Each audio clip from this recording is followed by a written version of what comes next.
Dr. Helen Fisher of Rutgers University has conducted extensive research on love. She wants to uncover its darker side. I think that romantic rejection is one of the most powerful human experiences on earth, with tremendous consequences. People commit suicide, homicide, or slip into a clinical depression, or stalk their victims. These crimes of passion are extremely debilitating. Not only are you profoundly affected, but really all the people around you are affected. Dr. Fisher invites 15 rejected lovers to take part in a new study. When did you start your relationship with Julie? She interviews them at length about their failed relationships. We were together for 6 months.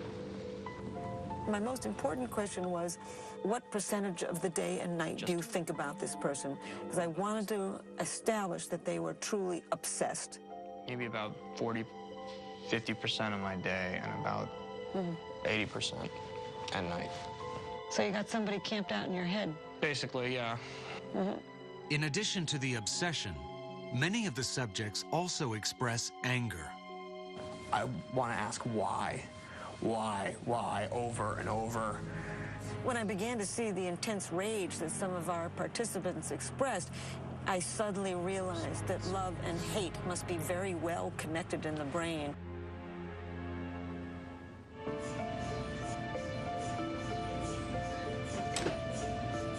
Dr. Fisher puts her subjects into an fMRI machine.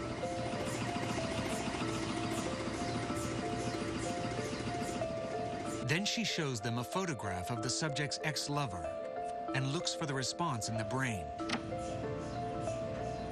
What I ask them to do is to run over some of the really painful, horrible times that they had with this individual so that they can call up the full experience of the romantic rejection.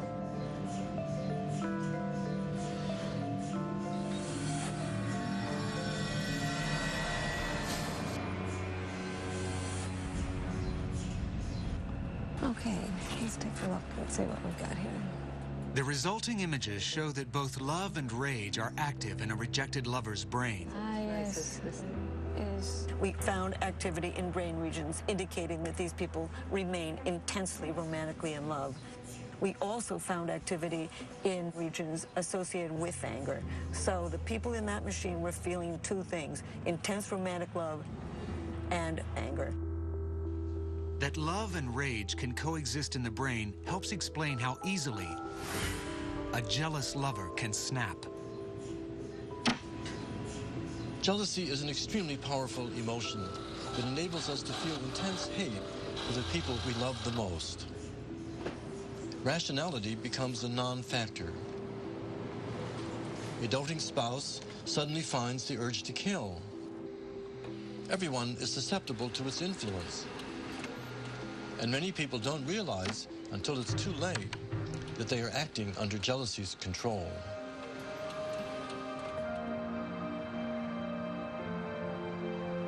Our wives. Clara Harris demonstrates that women are also capable of brutal crimes of passion. Are men and women affected by jealousy in the same way? Do the same things set them off, driving them to atrocious acts of evil against their loved ones?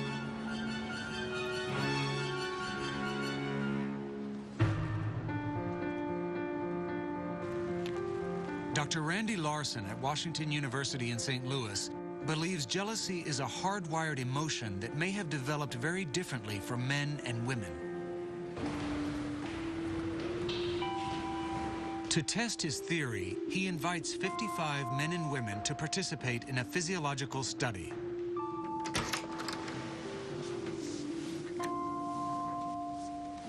Please have a seat.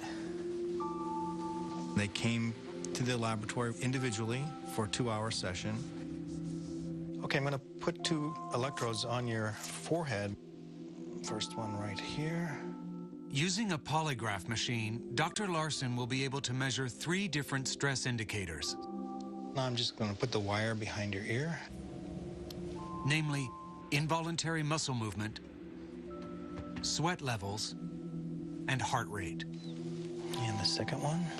These are all gauges of the amount of jealousy the subject is feeling. The physiological measures are outside of voluntary control, and so they're sort of a direct line to the autonomic nervous system, the flight or fight response that we have. Okay, we're ready to begin. So here's a button to press when you get the image in your mind. To trigger jealous feelings in his subjects, Dr. Larson presents them with a scenario of emotional betrayal. Please think of a serious romantic relationship you have had in the past, or that you currently have. Now, imagine that the person with whom you're seriously involved becomes interested in someone else. Imagine that your partner is falling in love and forming an emotional attachment to this other person.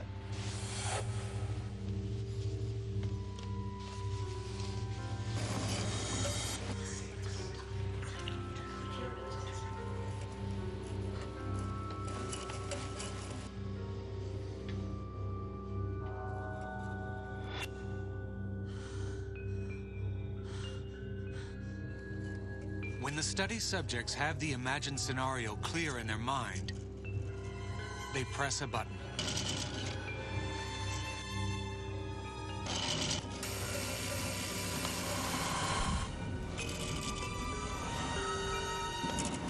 The polygraph machine collects data on the subject's stress levels for 20 seconds.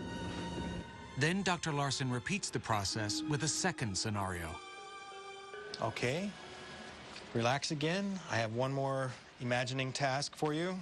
Please think of a serious romantic relationship. While the first scenario is an emotional infidelity, the second one is sexual. Imagine you find out that your partner is having sexual intercourse with this other person. Try to feel the feelings that you would have if this happened to you.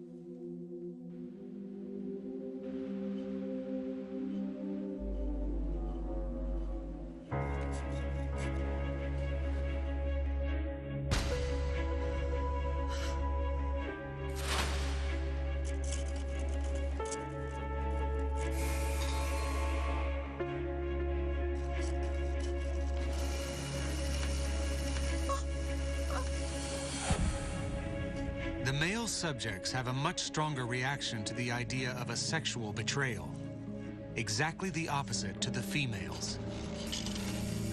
For women, the thought of their partner falling in love with someone else is significantly more stressful.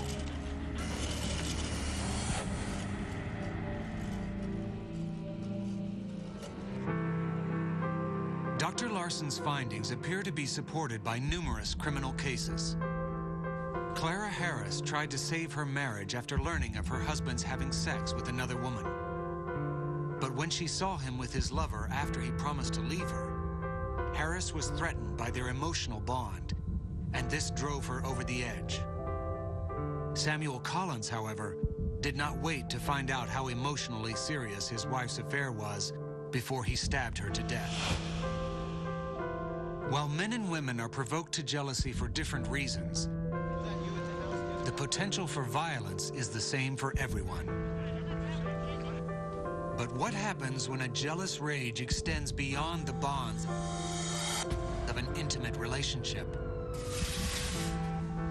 How far can jealousy drive a killer?